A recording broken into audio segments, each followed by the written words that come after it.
El espacio infinito.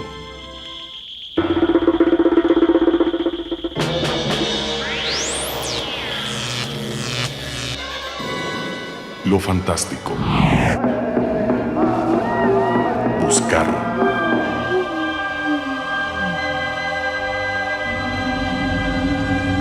En el mirador, grandes misterios.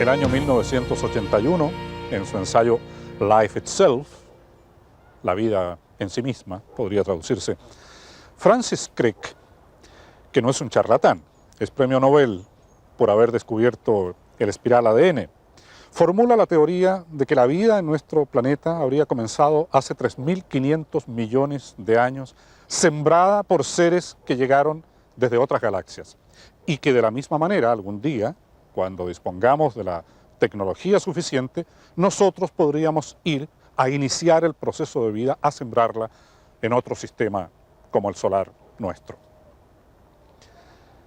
Teorías como esta se barajan para buscar una explicación a fenómenos que no la encuentran en los conocimientos de que actualmente disponemos.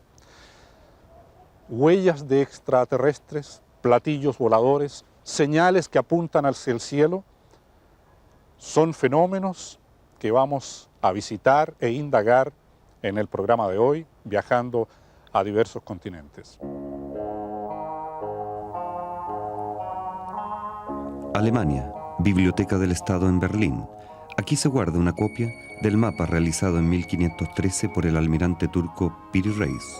Un mapa con más de 5 siglos de antigüedad, que muestra con tremenda exactitud cordilleras, valles, ríos y montañas de lugares que apenas eran conocidos en la época.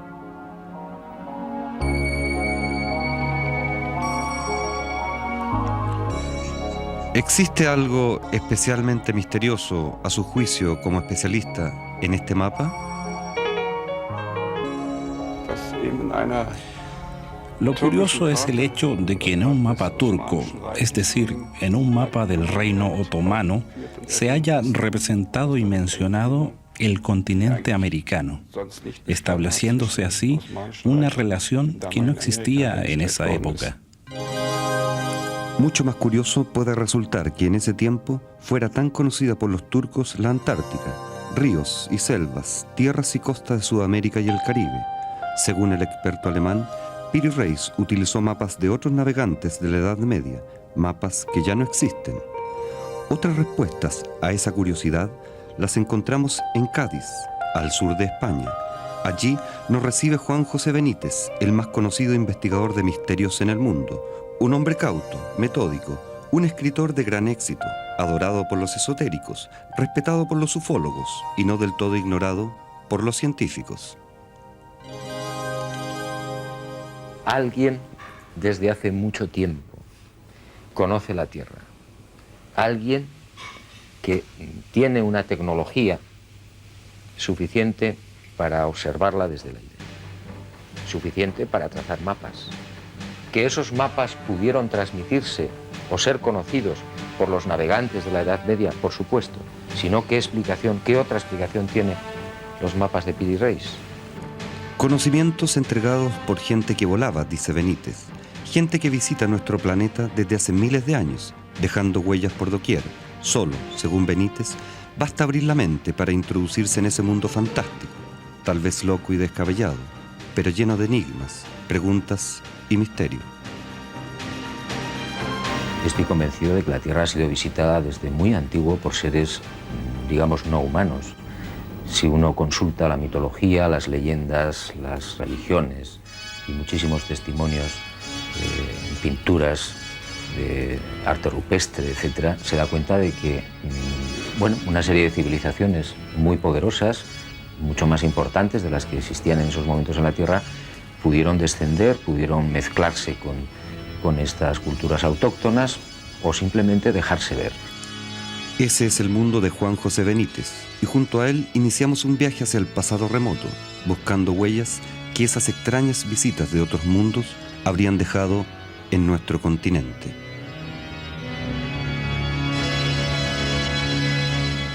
Estamos en el sur de México. Palenque hace miles de años fue una importante ciudad del Imperio Maya.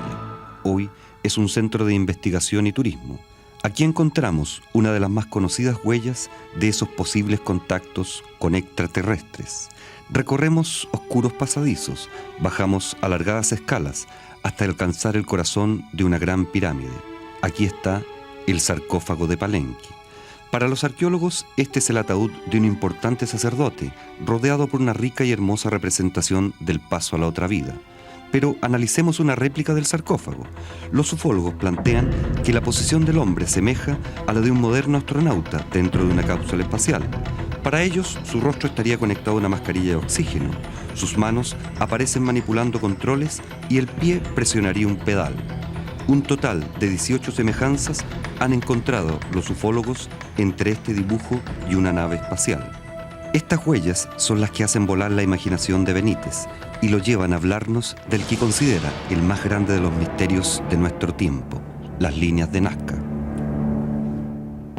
Supongo que las pistas también podrían ser una consecuencia de la aparición o de la intervención o de la presencia de unas civilizaciones técnicamente mucho más desarrolladas que la de la zona, la de Paracas fundamentalmente, y que quizás, ¿por qué no aceptarlo como una hipótesis de trabajo? Pues trazaron esas pistas o ayudaron a trazarlas. La pampa de Nazca es, sin duda, un enigma que fascina a científicos y ufólogos. Este es un árido desierto ubicado al sur del Perú, un desierto desolado y solitario, donde parece que nada existe ni tampoco puede existir. Sin embargo, al elevarse comienzan a destacar incontables líneas rectas que se pierden a la distancia, esparcidas caóticamente en cientos de kilómetros cuadrados. También decenas de gigantescos geoglifos, dibujos de cientos de metros cada uno, que nadie sabe realmente qué significan. Como este dibujo, que durante muchos años fue considerado una pista de aterrizaje de ovnis y que hoy moros y cristianos reconocen como un misterioso símbolo. O esta extraña ciudadela enclavada en la cumbre de una colina y rodeada de nada. O este gigantesco reloj solar de, según los arqueólogos, notable precisión. ¿Quiénes y para qué hicieron todo esto? La arqueología básicamente lo toma como si fuera parte de un gran calendario astrológico, ¿no?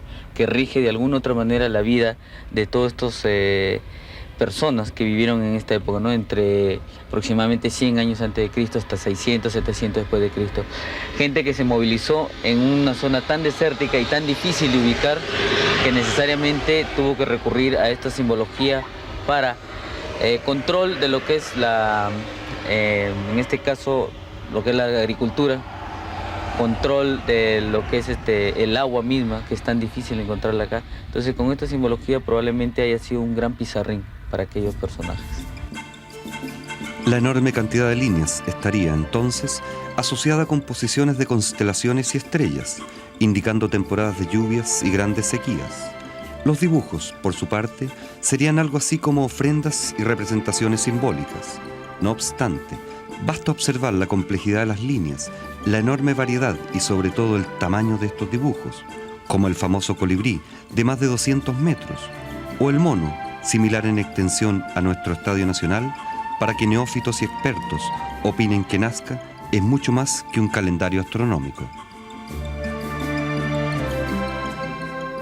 Otra hipótesis es que fueran construidas, fueran realizadas por alguien que no era precisamente la gente sencilla de la cultura Paracas. Alguien que podía volar, que tenía la capacidad técnica de volar. Y ahí la imaginación nos puede llevar a donde queramos. Como sea, esta pampa continúa siendo un desafiante misterio. En todo caso, hay una coincidencia clara en cuanto a las líneas y dibujos de Nazca. Su grandiosidad, magnificencia y totalidad solo pueden verse desde arriba. Mucho más olvidados de turistas y estudiosos, a unos 300 kilómetros de Nazca, en la costa peruana, aparece el Candelabro de Paracas. Es una enorme y solitaria figura de 183 metros de largo. No obstante, nadie sabe quién lo hizo, para qué o cuándo fue hecho. Cerca de esta zona estaba el grupo indígena de los Paracas. Por tanto, se supone que ellos, hace más de 2000 años, pudieron haber construido el candelabro. En el caso de este tridente o candelabro, necesariamente tuvo que ser, si es que los Paracas de alguna otra manera navegaron, tuvo que estar relacionado a una especie de atalaya, ¿no? Que de alguna otra manera les sirviera de punto de conexión, ¿no? O sea, para poder llegar hacia determinado terreno, ¿no? Como es este, ¿no? Aunque por los acantilados es bastante difícil, ¿no? Verlo como una zona de probable desembarque, ¿no? Cuando uno camina por el candelabro, se da cuenta de que ese rebaje que tiene y que construye, digamos, los palos del tenedor, o del triángulo, del tridente, no hay forma de que se rellenen con la arena que lo rodea, a pesar de los fuertes vientos que suelen soplar allí. Cuando uno pasea las brújulas por esa zona se da cuenta de que hay un extraño magnetismo, hay unos fenómenos extraños de alteración, que podrían ser naturales, tampoco lo sabemos.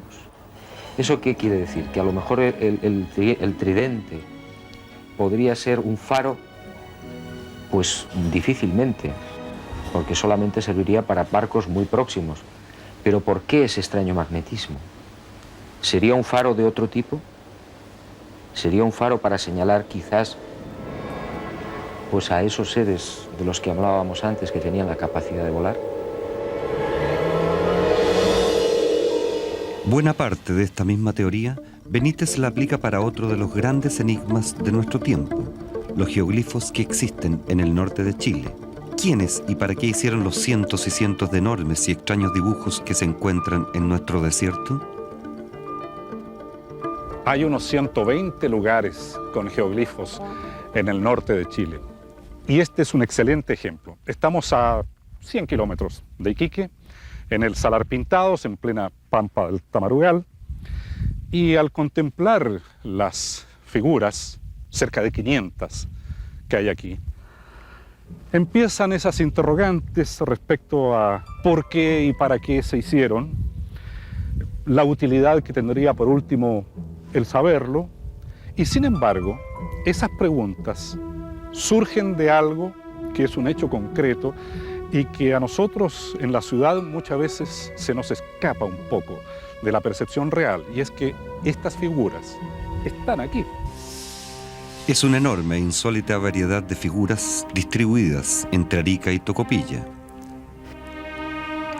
En medio del desierto, a unos 70 kilómetros al norte de Iquique, se encuentra el Cerro Unitas. Allí, y desde mucha distancia, se puede ver el más grande y espectacular de los geoglifos chilenos, la figura de un hombre de 97 metros de largo. La técnica para fabricarlo es simple. Sencillamente se vacía un canal y se acumulan piedras en sus contornos. Las investigaciones arqueológicas plantean que hace unos 1500 años, grupos de caravaneros que viajaban entre el mar y el altiplano habrían realizado estos geoglifos. Pero, ¿para qué realizan ellos estos dibujos? Yo hablé bastante con los científicos de la Universidad de Arica, entre ellos con el señor Briones, y ellos se mostraban confusos, no tenían una explicación satisfactoria, apuntaban la posibilidad de que pudieran ser signos orientativos para caravanas, etc. Pero la verdad es que tampoco estaban muy de acuerdo, no estaban muy convencidos, porque en algunos cerros había signos que no marcaban a ningún sitio y que solamente se ven desde una cierta distancia. Para los científicos la respuesta es compleja, pero sin duda no tiene que ver con seres del espacio. Acá podría ser varias explicaciones. Yo creo que hay que tomar todas como valederas. Una, desde el punto de vista de la identificación de grupos étnicos especializados, en este caso de los caravaneros, o la marcación también de aspectos de la ruta. Consideración de estar cerca o medianamente cerca de algunos lugares que son muy importantes en las caravanas, como son las aguadas o las vertientes. Lo otro, para también tener alguna relación ritual, hacer algunas prácticas, algunos ritos específicos en relación a la caravana o en relación a la llama, y también en el caso de acá de Alto Ramírez, de ritos en relación a la agricultura. Para Benítez continúan existiendo muchas más preguntas que respuestas, pero lo que más le intriga es la que parece ser una verdadera obsesión en los pueblos indígenas chilenos y peruanos: fabricar imágenes que son mucho mejor vistas desde el aire.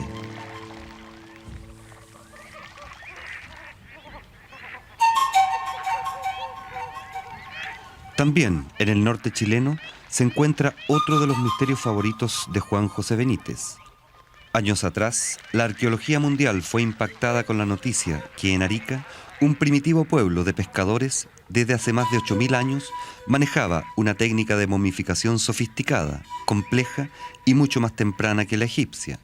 De hecho, estas son las momias más antiguas del mundo. Para los estudiosos, estas momias fueron realizadas por la desaparecida cultura Chinchorro, un grupo de pescadores recolectores que durante milenios habitaron la zona, y otra vez surgieron las dudas. Me cuesta trabajo pensar que un señor que tiene que ganarse la vida buceando para sacar mejillones o marisco y que tiene que trabajar el duro clima de Arica en el desierto, luchando con unas condiciones bastante fuertes para sacar unos pocos frutos, tenga en general la capacidad mística. Así, Benítez se pregunta cómo un pueblo tan primitivo podía tener la capacidad de crear este complejo fenómeno religioso de momificación. Para vivir acá, aquí esta sociedad, este momento Arica, por ejemplo, sucumbe por efecto de la falta de agua. La ciudad, el campo y la industria se ven muy limitados por el problema del agua. Entonces, pero eso no significa que los individuos puedan al mismo tiempo desarrollar el pensamiento humano. El pensamiento humano no tiene nada que ver con la tecnología. Según el experto, abundan ejemplos de sociedades con escasa tecnología y gran riqueza cultural. Las civilizaciones eran fundamentalmente agrícolas y recolectoras y también pescadores. Entonces, no existe constancia de que pudieran tener ni una tecnología ni una técnica avanzadas, ni siquiera una predisposición cultural o religiosa importantes.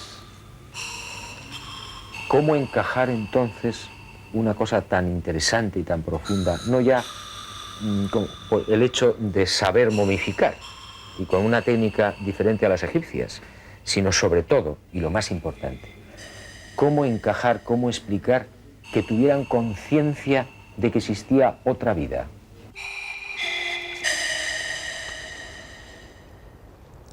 Hasta el momento hemos visto fenómenos de muy difícil explicación racional, pero que, al menos geográficamente,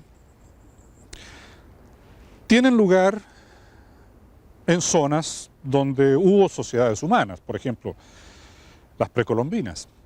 Después de nuestra pausa, vamos a investigar fenómenos en que verdaderamente no hay arraigo alguno con sociedad o cultura conocida, después de nuestra pausa.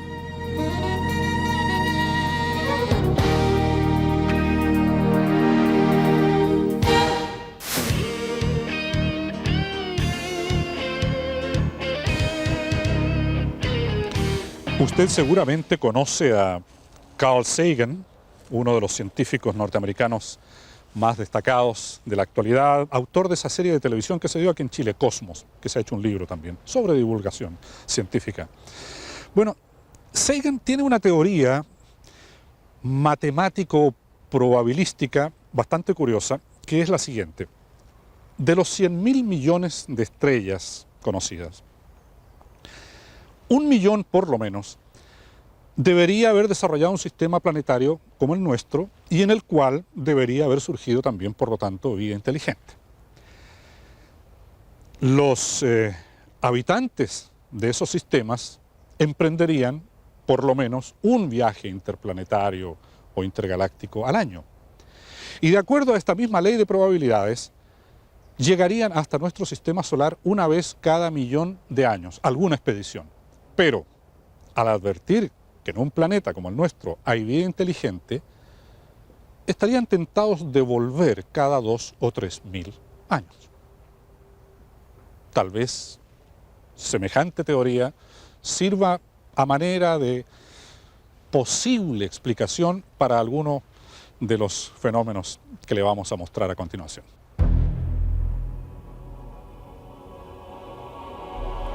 Estamos en el sur colombiano, en medio del macizo central de los Andes, una región abrupta, montañosa, selvática. Este es el poblado de San Agustín, y aquí desde hace décadas comenzaron a ser encontradas cientos y cientos de enormes estatuas, repartidas en un área de más de 1.000 kilómetros cuadrados, conformando tumbas y monumentos que muestran un desarrollo cultural extraordinario. No obstante, nadie sabe exactamente qué pueblo realizó estas monumentales construcciones. Tampoco nadie sabe realmente de dónde vino y qué pasó con esta gran cultura. Lo único cierto es que en un momento dado y durante siglos, un pueblo comenzó a construir estatuas y monumentos funerarios y en otro momento dado desapareció sin dejar más huellas. Sin embargo, los expertos comienzan a esbozar respuestas.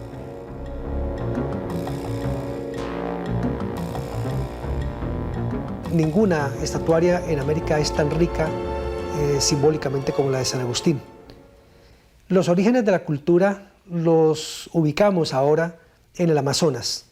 Pensamos sobre bases de cierto valor teórico que los iniciadores de la cultura provenían desde el Amazonas.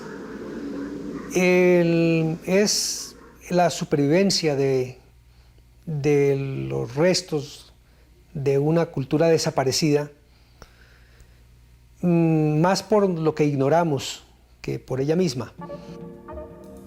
Poco más se sabe del origen de esta cultura. Existe, eso sí, otra explicación sobre los monumentos. Para mí las hicieron los antiguos indígenas, pero viendo seres muy grandes, gigantescos, que habían venido del cosmos, o sea, extraterrestres que llegaron muy grandes, un tipo de raza negroide, porque si ustedes ven las figuras agustinianas, tienen unos rasgos negroides. Entonces ellos los hicieron viendo estos seres y por eso los hicieron tan grandes. Y esas mismas figuras se repiten en toda América. Y fuera de eso, la conformación física de la piedra contiene pequeños cristales de cuarzo. ¿Qué quiere decir esto? Que el cristal amplifica las energías.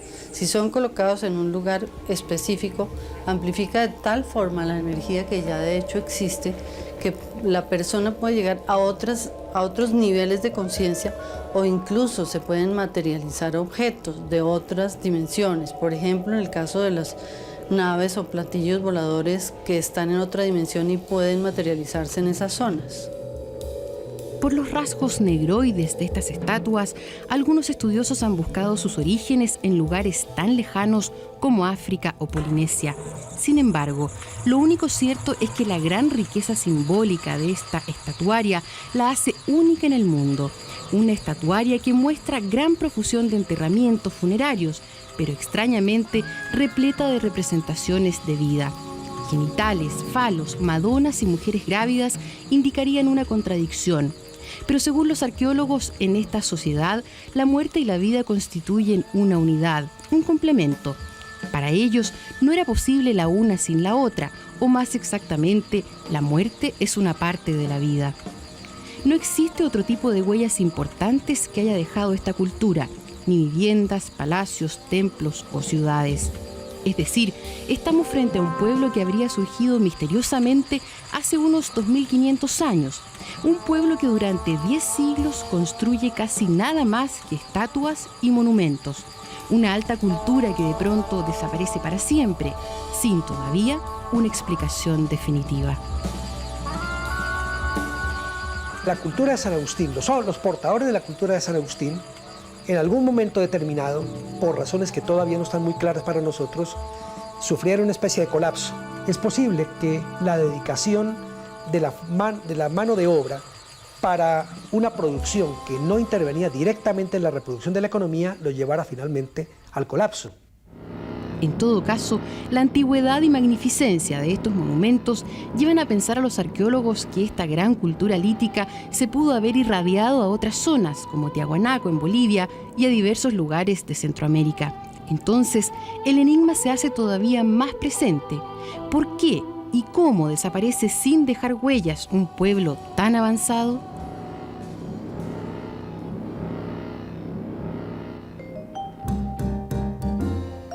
A través de caminos bastante poco transitados en el mismo macizo central andino, a unos 250 kilómetros al sur de San Agustín, en una región históricamente marginada donde no existieron grandes culturas o pueblos, se encuentra el caserío de Tierra Adentro. Cerca de él aparece otro hermoso enigma para la ciencia. Ahora descendemos unos 10 metros bajo tierra para encontrarnos con los famosos hipogeos. Verdaderas catacumbas, profusamente adornadas con coloridas figuras geométricas, repletas de pilares y pasadizos. Otra vez reiteramos la pregunta, ¿de cuándo y quiénes hicieron los misteriosos hipogeos? Los hipogeos fueron hechos obviamente por indígenas de Tierra Adentro en un periodo que todavía no está muy claro. Tierra Adentro es una región muy poco conocida arqueológicamente, a pesar que en realidad en Tierra Adentro se está haciendo arqueología desde los años 20. Pero ha sido muy difícil ubicarlo en términos cronológicos. Sospechamos por las evidencias que tenemos en este momento que podrían estar ubicados en una fecha alrededor del 900 al 1200 después de Cristo. Pero en realidad no está claro todavía cuál es su ubicación. Ahora, ¿qué grupo humano habría realizado estos hipogeos? Pues tampoco es muy claro. En primer lugar, porque sin duda alguna antes de la llegada de los españoles hubo cambios étnicos en diferentes partes del país. Lo cierto es que aquí existen cientos de estas enormes tumbas. Más aún, se cree que el 90% de ellas no han sido todavía descubiertas. Dentro de cada una se han encontrado entre 7 y 10 enterramientos. Así, los hipogeos serían un lugar simbólico donde cohabitan vivos y muertos. Pero las dudas se mantienen. Nos queda muchísimo por resolver. En primer lugar, no tenemos una periodización, como te decía, y sin una periodización los arqueólogos realmente no podemos decir mucho, ¿no?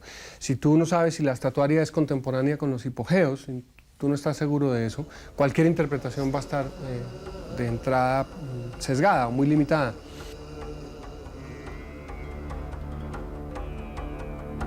Otra vez, entonces, encontramos un pueblo que durante siglos nadie sabe por qué se dedica a construir notables monumentos. Por otra parte, el enigma de dónde vino y de la extraña desaparición de esta cultura continúa en pie. ¿Te quedan muchas preguntas por hacerle a los hipogeos? Todas. Todas las preguntas que se nos ocurran. Los hipogeos seguirán aquí, resistiendo las preguntas y cargándose de misterio. Pero posiblemente muchas más preguntas quedan por responder en Costa Rica. Hace unos 50 años y unos 200 kilómetros al sur de San José, capital del país, la incipiente arqueología costarricense se encuentra con uno de los más grandes misterios que se mantienen hasta hoy: las esferas. Cientos y cientos de estas esferas, que van desde los pocos centímetros de diámetro hasta más de 2 metros y 20 toneladas de peso, comienzan a aparecer en la zona. ¿Quiénes las fabricaron? Estas esferas fueron fabricadas en tiempos precolombinos, entre 400 después de Cristo y 1200 después de Cristo, por grupos indígenas que vivieron acá en el Pacífico Sur de Costa Rica, específicamente en la zona de Sierpe, Terra, Delta, lo que se conoce como Delta del Diquís. No conocemos el nombre de ese grupo, pero sí sabemos que los indígenas borucas actuales que viven todavía en la región son descendientes de ellos. Hombre, yo no digo que no fueran realizadas por nativos, podría ser. Cuesta trabajo, porque cuando uno investiga en la zona de Palmar, etcétera, donde están la mayoría de las esferas que se han conservado, son, primero, absolutamente perfectas. Es decir, están pulidas como si alguien tomara ahora mismo una máquina eléctrica, la más perfecta de la industria, y se dedicara a pulir pacientemente una de estas enormes piedras. Probablemente no conseguiría ese tipo de pulido tan perfecto. Tendría muchas dificultades para hacerlo, sobre todo en piedras tan enormes. Estas piedras eran fabricadas en lejanas canteras y desde ya el solo traslado significaba un titánico trabajo. Más aún, en una moderna lancha, primero a través de un río y luego durante más de 2 horas por mar abierto, viajamos hasta la hermosa y turística isla de Los Cayos. Allí, en medio de la selva, se han encontrado algunas de estas grandes esferas. ¿Cómo las trasladaban? ¿Por qué los indígenas las ubican en medio del bosque? Y lo realmente importante, ¿para qué las fabricaban? No le vemos la explicación racional o digamos de consumo a la que somos tan aficionados ahora, de por qué hacer tantas decenas, probablemente cientos de piedras. Sin embargo, hipótesis existen, aunque resulten extrañas. Hay una teoría de un especialista de Costa Rica, Ibar Zab, que apunta al hecho de que quizás en un pasado muy remoto las culturas autóctonas de esa zona podrían ser excelentes, de hecho lo fueron, excelentes navegantes, y podían conocer mucho más allá de lo que podemos sospechar. Ibar Zab, el especialista mencionado por Benítez, es sociólogo y profesor universitario.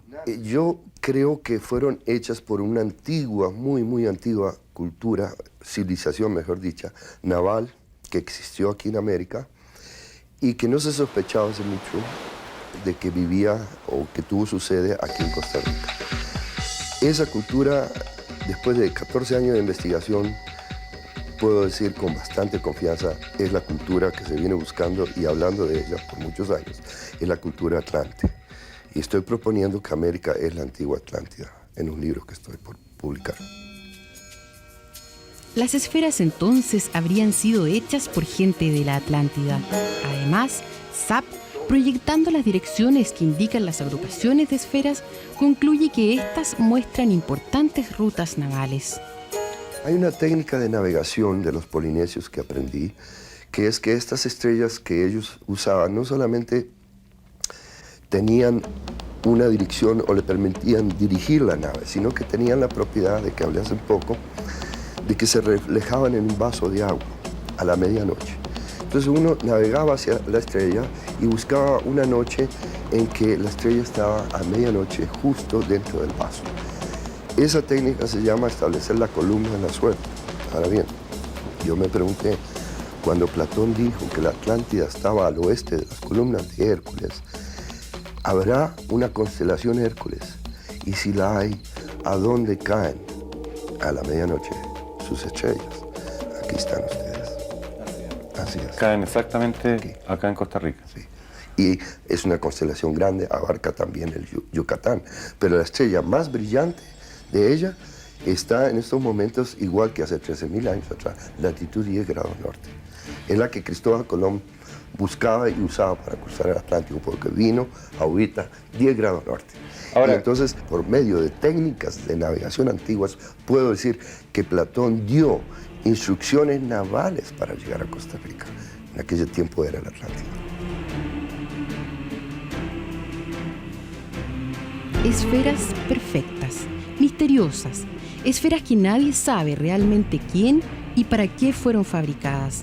Enigmas de nuestro tiempo, enigmas que desafían a los científicos y también conducen a extrañas teorías. Pero es que tal vez lo más importante de los misterios es precisamente eso, que nos permiten continuar soñando. Al margen de teorías interpretativas, la verdad es que hay una duda razonable respecto al origen de algunas de las cosas que le hemos mostrado. Pero Después de nuestra pausa vamos a pasar a otro ámbito de los misterios humanos actuales. ¿Qué diría usted si le mostramos un repollo que pesa 12 kilos? Una hoja de acelga que mide 1,90 m. Pero más aún, si quienes cultivan esto le dicen que no son ellos los que lo cultivan, sino extraterrestres. Después de nuestra pausa.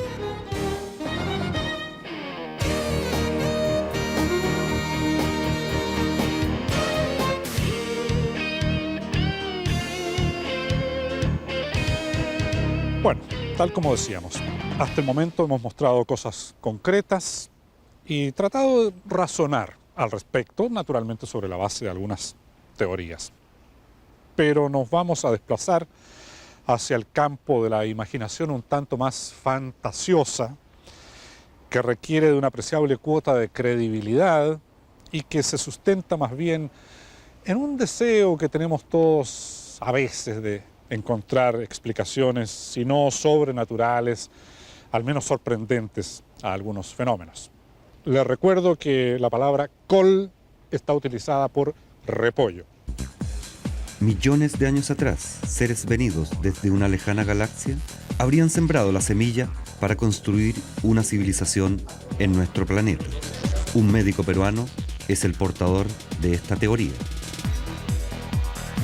Estamos en Ica, al sur de Perú. Aquí, las ya famosas piedras de Javier Cabrera, fundador de la Casa de la Cultura de la ciudad y respetado médico, han dado más de un dolor de cabeza a los especialistas por los insólitos mensajes que ellas predican. Según estas piedras, existió una civilización donde se realizaban complejas operaciones quirúrgicas y se tenían avanzados conocimientos de astronomía, biología, física y otras ciencias. Una humanidad muy antigua que conoció incluso los míticos y desaparecidos continentes de Lemuria, Mu y la Atlántida. Esta es la primera vez que tenemos frente a nosotros testimonios que no corresponden de los hombres, mejor dicho, el trabajo no corresponde a hombres de nuestra humanidad, sino corresponde a seres muy anteriores a los que en realidad estamos conformando la humanidad actual. Esta civilización, según Cabrera, convivió con los dinosaurios y a la vista de un cataclismo habría escrito su historia en estas piedras. Porque la causa fundamental fue el cataclismo. Cataclismo que arrasó con todo lo que había por encima del planeta. Dejó desolación, muerte y cadáveres. Ese gran cataclismo es el verdadero autor no solo de la extinción de los dinosaurios, sino de muchísimas especies más. Los hombres se salvaron haciendo uso de su inteligencia, y no todos, por supuesto. Casi 11.000 piedras repletan el Museo del Dr. Cabrera.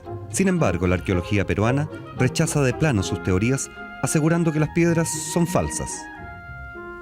Creo que la prueba más evidente que existe es un documento, ¿no?, en un libro del padre Rosel Castro, en donde claramente el personaje, quien dice Cabrera mismo que le hizo las piedras, argumenta y exhibe una carta, muy mal escrita por cierto, pero en la cual se puede leer que dice de que él confeccionó las piedras para el doctor por encargo exclusivo de él, ¿no? Y que los hizo, es más, hay una diferencia notable. Las piedras de Cabrera tienen una línea muy fija, mientras que las piedras arqueológicas, por los instrumentales hechos que son de piedra con piedra, no se ve una línea perfecta. Entonces creo que ahí hay una variación, ¿no? Y este señor hablaba de que él los hizo todos exclusivamente con instrumentos de dentista.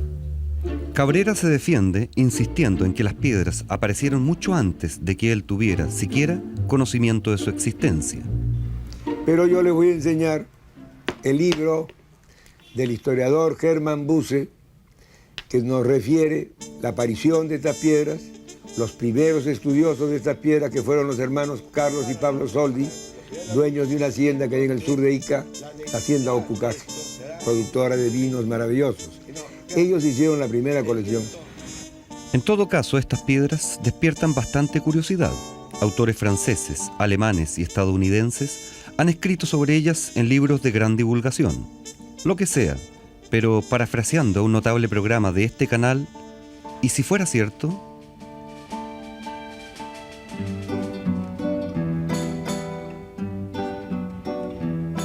En otro país, en medio de la selva y ni siquiera tomado en cuenta por la ciencia, se encuentra el ingeniero Rafael Sotomayor, un hombre por muchos años dedicado a la investigación, la minería y la política. Un hombre que incluso fue candidato a la presidencia del Ecuador. ¿En qué sitio estamos y qué importancia usted le otorga a este sitio? Bueno, estamos aquí en la República del Ecuador, provincia de Cotopaxi. Y la noticia ha corrido por bastante espacio de que aquí hay una montaña que se llama el ombligo del mundo. El nombre, pues, patronímico de la localidad es Ramaná, lo que también suscita controversia. ¿Qué significa el nombre de Ramaná? Sotomayor asegura que en esta montaña se encuentra nada más y nada menos que un elixir para prolongar casi eternamente la vida. Según él, esta fuente de la juventud fue buscada y finalmente hallada hace millones de años por hombres venidos de otro sistema solar.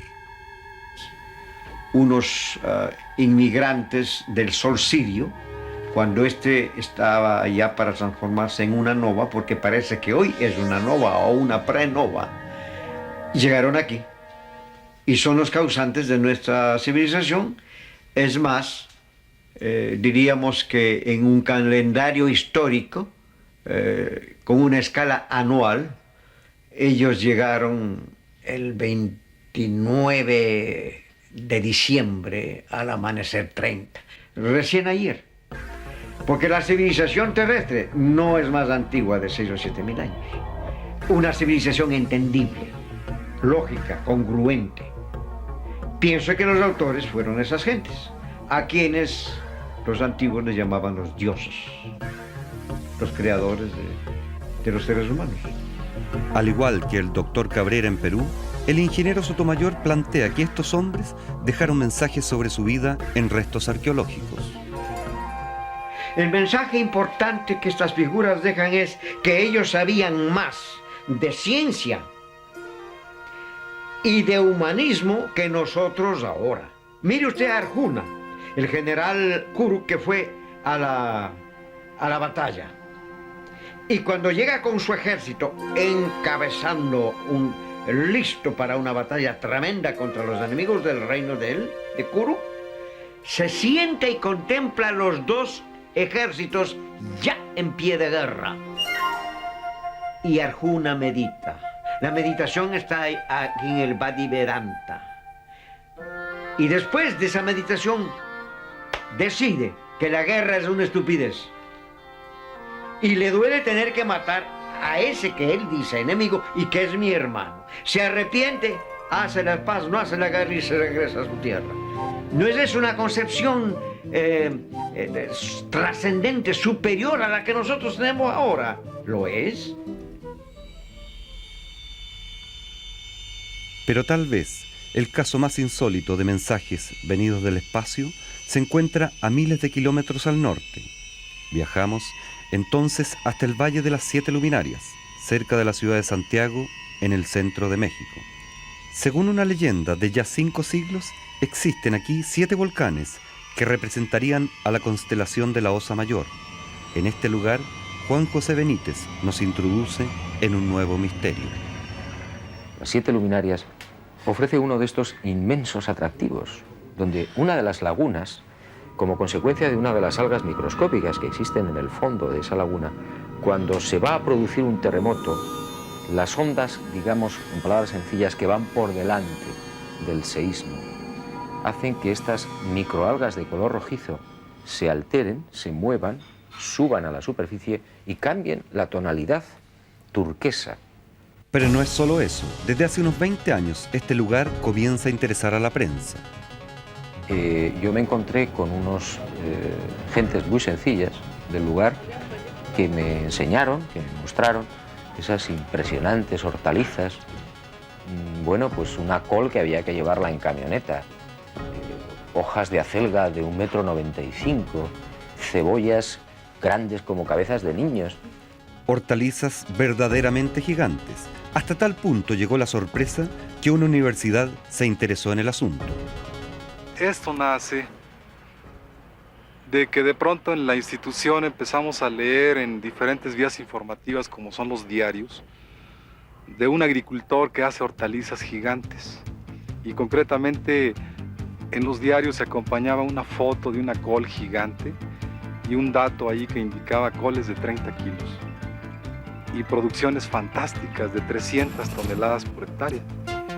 Siendo nosotros... La universidad entonces experimentó en uno de sus peores campos y pronto los resultados llegaron. Y lo asombroso es que de aquí la producción que tuvimos finalmente es un 40% de plantas con el tamaño normal de la col, otro 40% con un tamaño un poco más grande. Voy a dar porcentajes, digamos que un promedio de 5 kilos, de 3 a 5 kilos para la planta normal. El siguiente 40% de producción, de 5 kilogramos a 7 kilogramos. Fue el rango de variación en peso. Y tenemos un 20% de la producción que se fue de los 7 a los 11 kilogramos. Y este último porcentaje es donde nosotros ya experimentamos el fenómeno del gigantismo. Pero, ¿de dónde venía el conocimiento para este formidable descubrimiento? Ellos me dijeron que todo el secreto procedía de una fórmula que, al parecer, habían obtenido de un contacto con estos seres del espacio. Bueno, y esa es la historia. Que probablemente, pues allí ha habido, y yo he constatado infinidad de casos de ovnis, desde luego. Ahora, de ahí a poder saber o entender que esto ha sido fruto de ese contacto con seres del espacio, hay un abismo. Existe una sola persona que conoce el secreto de cómo lograr hortalizas gigantes, y es un humilde campesino. Mire, hace muchos años que empecé a tener conversaciones con tripulantes de naves extraterrestres, en grabaciones, varias pláticas. Yo pido información, disque, ¿verdad? Universo creador, me lo da en claves. Estas son las claves, luego vienen las descifro. Y vuelvo a pedir información, me las vuelvo a dar en claves, lo vuelvo a descifrar. Sigo pidiendo información, me lo vuelvo a dar en claves, las vuelvo a descifrar. Es todo el trabajo que estoy haciendo. ¿En qué momento logra tener estos contactos usted? En el momento que los necesito. No es a una hora determinada del día, sino cuando usted lo precisa, está. No, es que cuando se va a hacer un proyecto hay que pedir permiso para hacerlo. Si no le dan permiso, no le van a dar la información.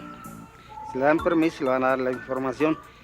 Y una vez que usted está trabajando dentro del proyecto, pues a la hora que necesite la información sobre lo que no pueda hacer uno o lo que quiera saber sobre el trabajo, en ese momento está la información. En resumen, ¿usted vendría a ser un mensajero de otras civilizaciones en el planeta? Pues posiblemente un intermediario. Digo un intermediario porque la parte visible soy yo y quien está manejando los proyectos soy yo. Entonces un intermediario. Sin asegurarlo, ¿verdad? Porque si usted dice, pues muéstralo, no lo podría. Le puedo demostrar lo que hago, más no el cómo llega la información y eso no será posible. Locura o verdad, el descubrimiento de este hombre, en vez de revolucionar la agricultura mundial, no le provocó más que problemas. Y sí hemos tenido problemas en lo personal, porque nuestra familia no nos ve con buenos ojos. Lo juzgan de loco, que es un brujo, que es un científico loco, que tiene pacto con el diablo, todo ese tipo de tonterías, ¿no? Por no encontrarles una explicación científica, digamos. Ahora, don José Carmen, cuénteme, si tan buenos resultados han obtenido en sus hortalizas para poder quizás alimentar a la humanidad, ¿por qué no las sigue manteniendo en el tiempo usted? Bueno, mire, cuando yo tengo hortalizas grandes, viene mucha gente a verla y le voy a decir, hablar con la verdad. Lo que pasa es que me quitan el tiempo, no me dejan trabajar por atenderlos. En cuanto a que sí servirían para mitigar el hambre del planeta, sí es cierto. Solo que las transnacionales que manejan el grano no les conviene. Como se dará cuenta, cuando hay abundancia de cosecha, lo tiran al mar para que el precio no baje. Y como toda la América Latina, y qué bueno que lo pasara al público, nuestros gobiernos en su mayoría no han demostrado más que ser unos peleles rastreros de los países capitalistas, donde no ha habido el apoyo. Que el dinero manda, los intereses económicos son brutales y no puede interesarle a ninguna multinacional que fabrique alcachofas en conserva, o lechugas 50 kilos. o manzanas, o que las comercialice, que pueda encontrarse con una cebolla que pueda alimentar a una familia durante una semana. Eso no interesa. En esta tranquila ciudad mexicana, la vida continuará como siempre, y don José Carmen García, un sencillo agricultor, seguirá manteniendo el secreto exclusivo y único de cómo cultivar hortalizas gigantes. Y por qué no, recibiendo mensajes enviados desde otra galaxia.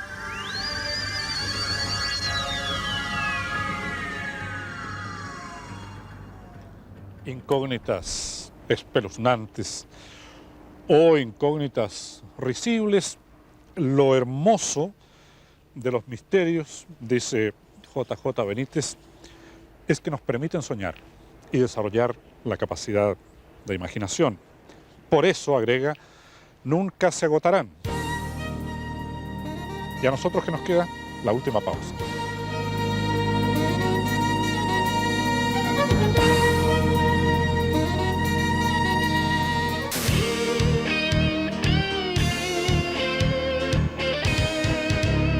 Hasta aquí nuestro programa de hoy. Le esperamos la próxima semana y le dejamos con los misterios de nuestro amigo del cierre. Por ejemplo, ese misterio que tenemos todos. ¿Iremos a Francia? Bueno, mientras sea misterio y no certeza de que no vamos, está todo bien. Buenas noches.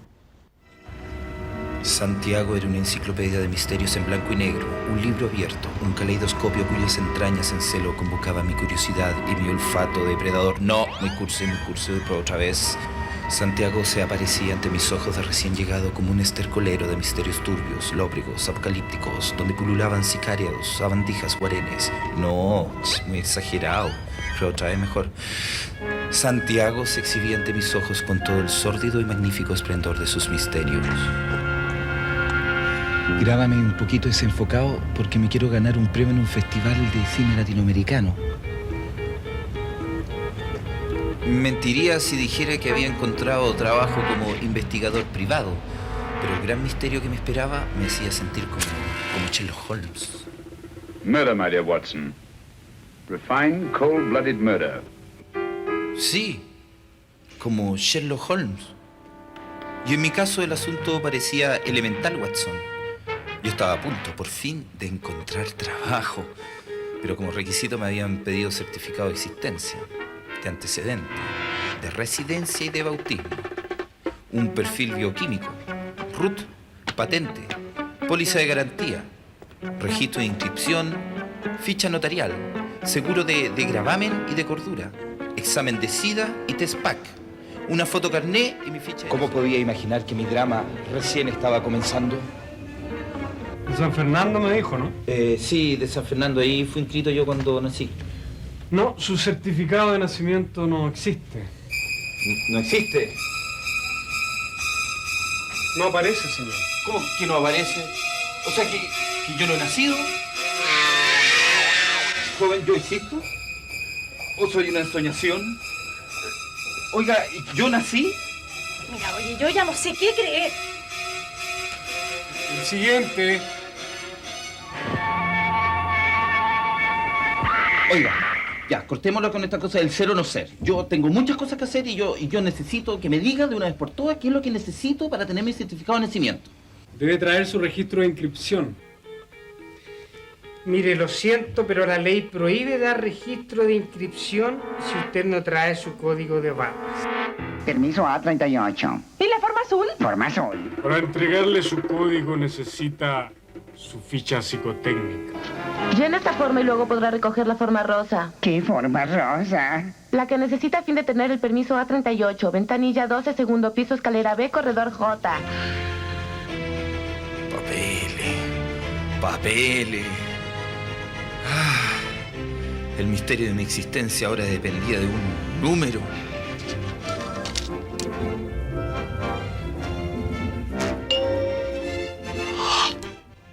Pero quién sabe cuánto tiempo pasaría hasta que yo encontré... CL 1293, CL 1293. Sí, soy yo, es mi número. ¡Soy yo! Mi inscripción es CL 1293 de San Fernando. Oiga, pero pregúnteme, yo quizás lo pueda ayudar. Por ejemplo, me puede preguntar si yo soy partidario de las relaciones prematrimoniales. Y yo le diría que no. ¿Sabe por qué? Porque uno llega tarde a la iglesia. ¡Me encontró! Mire, ya están todas las posibilidades agotadas. ¿Ahí? Lo revisé todo. ¿Ahí? Su inscripción no existe. No me puede dejar así si este número existe porque yo estoy anotado en algún lado. Mire, consulte si quiere allá en el departamento de reclamo. Ahí lo pueden atender. Yo ya no puedo hacer más. ¿Departamento de reclamo? ¿Aló? ¿Hay alguien en el departamento de reclamo que me pueda ayudar? ¡Basta! ¡Que alguien me ayude, por favor! Yo soy Carlos Cornejo, necesito mi certificado de nacimiento. Mi número de inscripción es el CL 1293. Mi número es el 9029-516-0. Por favor, alguien.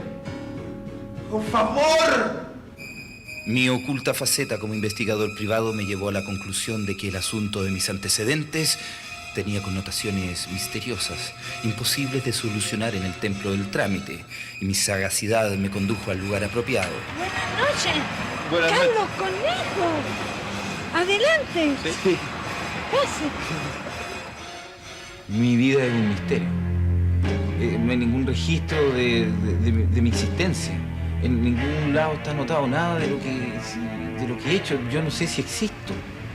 Carlito, nadie está seguro de su existencia. La vida es un misterio. Y no te preocupes, porque yo te voy a ayudar. Y a donde tus pasos caminen, que sea de sendero, de paz y de tranquilidad. Y que Dios te bendiga. Yolanda Sultán.